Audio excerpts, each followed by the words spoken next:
Hey guys, you're welcome back to another interesting episode of news from NAIJA and entertainment.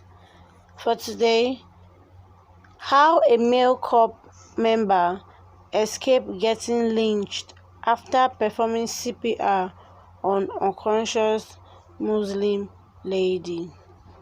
A Nigerian lady on Twitter, Deola Adereti, recently recounted a story she was told of an occurrence between a male corps member and his female Muslim student.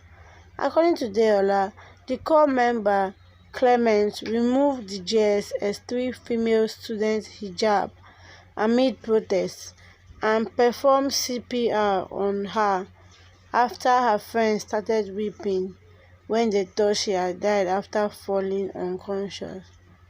After the CPR was performed, the student Aisha regained her consciousness, but the mob had already grown and they were ready to beat up all the corps members in sight.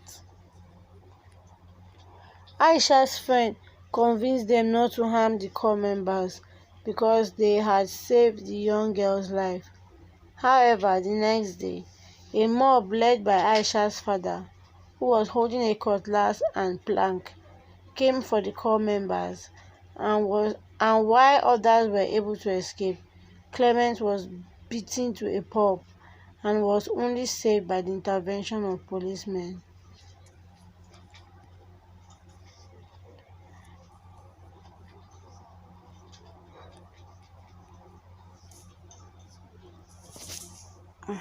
Honest.